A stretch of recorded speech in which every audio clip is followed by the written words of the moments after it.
Do you love the Dastardly decimal system and want more? Our Patreon is the best way to get that. Members will get access to show notes, official artwork, our new bonus episode series called Cleaning Up After Tea Time, and of course plenty of cat pics of Vega voice actors Vash and Zid. This can all be found at patreon.com/Dastardly Decimal System.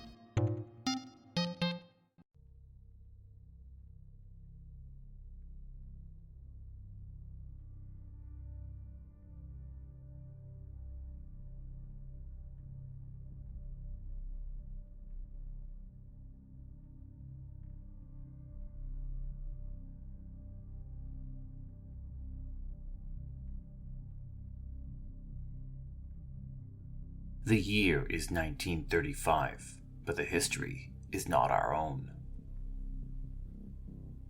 Welcome, humble adventurers, to my realm of knowledge and mystery. Here, in my cursed library, are endless tomes and scrolls on the darkest and evilest foes in all the realms. Be they from Dungeons & Dragons, Pathfinder, the many worlds of darkness, or any realm in between. Welcome to the Dastardly Decimal System. I'm your caretaker of the corrupt, the librarian, Castor Cain. How many of us look forward to the joys of a nice sleep? We are warm in our beds and we think ourselves safe. I remember countless nights as a child, seeing a scary shadow dance across my wall, being terrified and hiding under the covers of my bed. Why? Because it was my bed. It was safe. But what if I tell you that it's not always safe? What if I tell you about a monster who kills you in your bed while you are asleep? Would you still look forward to that bed every day? Would you still feel so safe?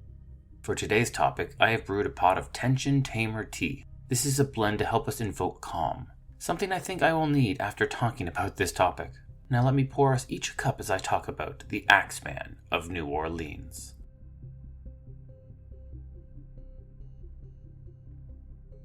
My studies forced me to travel to many different realms. It's an aspect of the job I quite enjoy.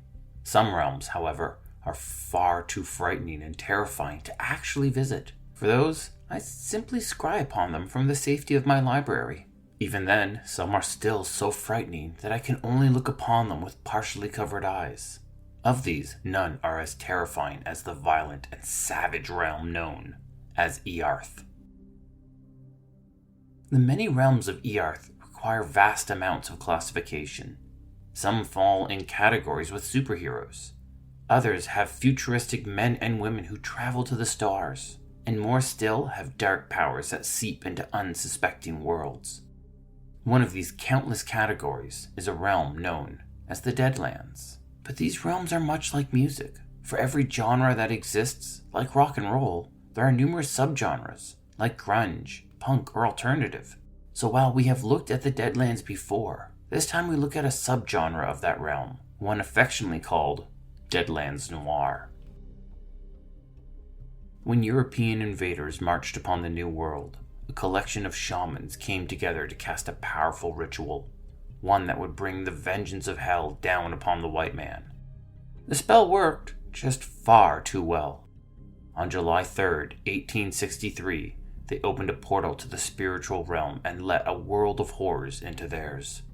This included the Horsemen of the Apocalypse. This event would forever be known as the Reckoning.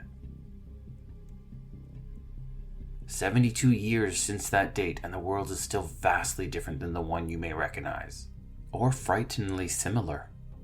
The Confederate States of America are an independent nation from the United States of America. For over 30 years, both sides have kept their guns aimed at the Mason-Dixon line, each waiting for the other to blink. In the years since the Reckoning, the Horsemen have done their best to torment and assault the world. War relished in the destruction of the Great War, and pestilence let loose a virulent flu upon the recovering world. Famine took hold as the Great Depression violently ripped across the world. Famine knew that when properly motivated, some humans could be as wicked as any demon. All they needed was a nudge in just the wrong direction.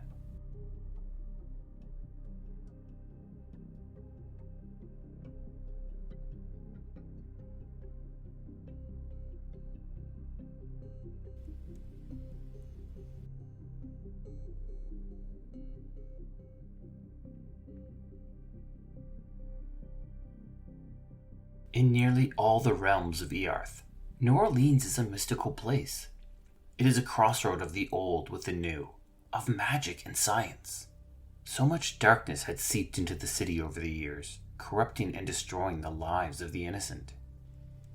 From 1918 all the way through 1919, a serial killer stalked the city of New Orleans.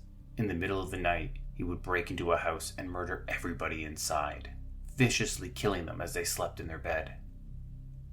The most infamous of these murders was done with an axe, earning the mysterious killer the name the Axeman. The entire city whispered a warning of fear. The Axeman cometh. Despite the name, most of his killings were done with a blade or a razor. Yet regardless of the method, the Axeman still kept the citizens of New Orleans afraid until his campaign mysteriously stopped. 16 years later, and the murders resumed. A grisly murder in Treme resulted in the victim's head, hands, and feet being removed by the killer. Several similar murders had also been reported, the first being over a month ago. The first person to put the connection together was Nate Braddock, an editor for the Tombstone Epitaph, a local semi-occult newspaper. His was not the most respected outlet. It tended to fall in the categories of Bigfoot married my wife, pictures in page 4. That being said, in New Orleans, the occult tend to be a little more prevalent than others. Knowing that the case was too dangerous for himself or his own reporters, the editor set out to hire a group of investigators. When the police reports ran dry and the newspaper trails ran cold, the investigators were forced to look back at the earliest of the murders, one that had taken place in the old Rangers headquarters. The Rangers, formerly of Texas, were a federal police agency that focused on the occult. They had a headquarters in New Orleans, and in fact had recently just shifted buildings, only a month prior. Since then, the building had been used by the homeless as a makeshift shelter, but surprisingly was now empty. The interior had blood splatters and chalk outlines showing signs of a gruesome murder. Upon investigation, the investigators discovered forgotten boxes from the move and discarded surgical gloves. As they searched the room, they were suddenly attacked by undead heads moving about on small, spider-like limbs. These were an occult horror known as the Walking Heads. The investigators noticed that each of the limbs had been clean and precisely cut from their original bodies, and that the wounds had been stitched together with a polyester thread. A surgical thread. Deducing that the hospital was involved, they moved their investigation there. A nurse spoke of a homeless man, one she described as a hulking, unholy monster clutching a scalpel. The homeless man had been brought in by the police. He had been riddled with bullets and barely clinging to life. The doctors did their best to save him, but sadly failed. Dr. Robert Dyerson was the attending surgeon. Suspecting the doctor may be involved, the investigators began to trail him. For several days they watched him, but the doctor did nothing of note. Then one day, as night fell onto the city, the doctor left his home. A hungry, compelled look crossed his face. The doctor was stalking a new prey. When the investigators leapt in to stop him, Dyerson pulled the scalpel from his pocket and began to transform. His skin turned gray, he doubled in size, and his face morphed into a monstrous form. This was the form of the Butcher, the true identity of the Axeman. The two parties fought, the Butcher being a brutal and violent skirmisher. He would smash a foe with his powerful strike or violently stab him with his scalpel. Only when, by sheer luck, they were able to wrestle the blade from the Butcher's hand, did he finally revert back to Dr. Dyerson.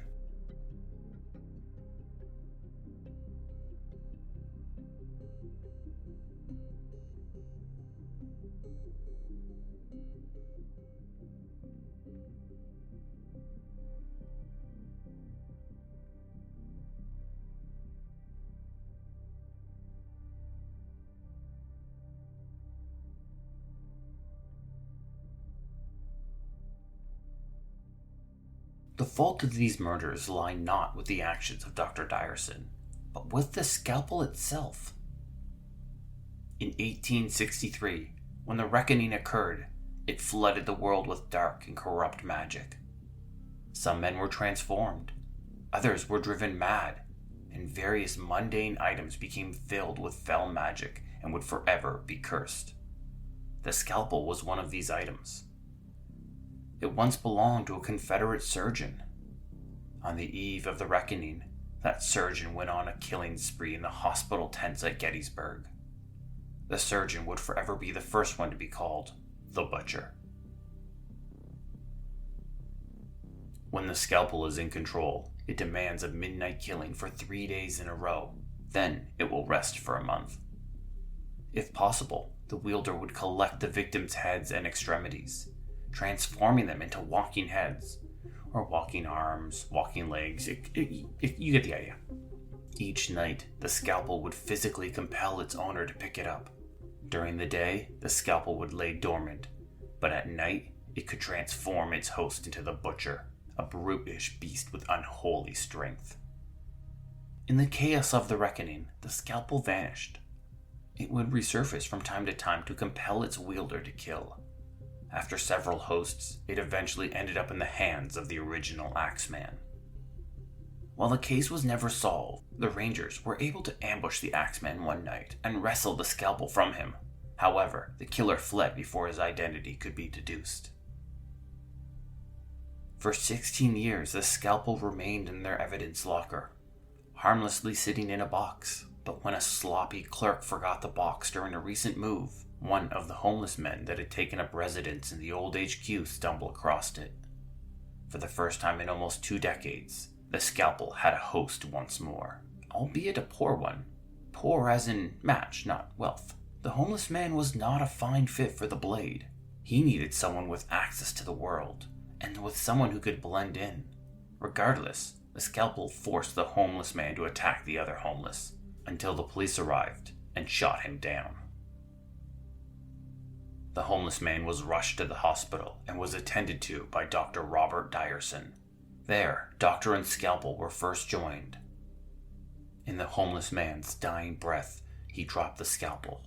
Dr. Dyerson retrieved it, thinking it a mundane thing, unknowing that the item was cursed and already beginning to affect his mind.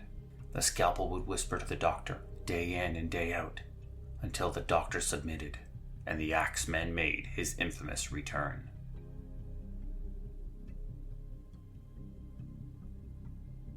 The New Orleans legal system doesn't recognize possession by demonic surgical equipment as a defense in court, but the Rangers do. Both the scalpel and the doctor were taken away by the Rangers for the safety of the city. The idea of an everyday item being filled with such terrifying magic is, frankly, unsettling. It's the kind of idea that makes me think twice before picking up a pen or using a fork. It also makes me wonder, where is that scalpel now? What happened to Dr. Dyerson? And even more terrifying, whatever happened to the original Axeman? Ooh. It seems that our tea has once again run dry, which means our time is now up. Join me again in my library for more stories and lore about the darkest villains from the darkest realms. This has been the Dastardly Decimal System, and once again, I am your librarian, Castor Cain. I think I'm gonna leave the lights on tonight. Not gonna lie.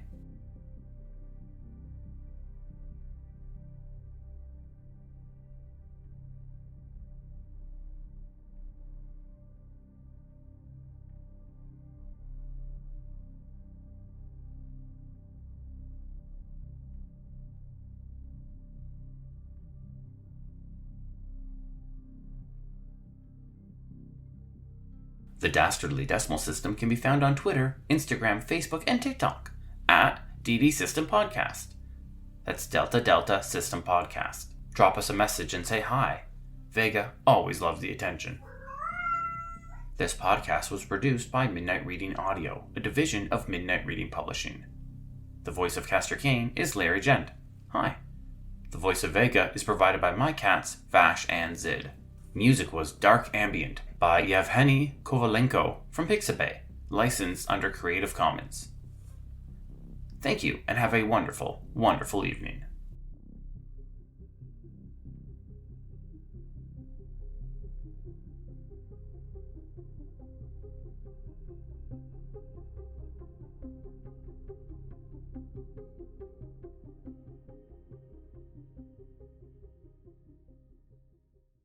And beware the Axeman's return.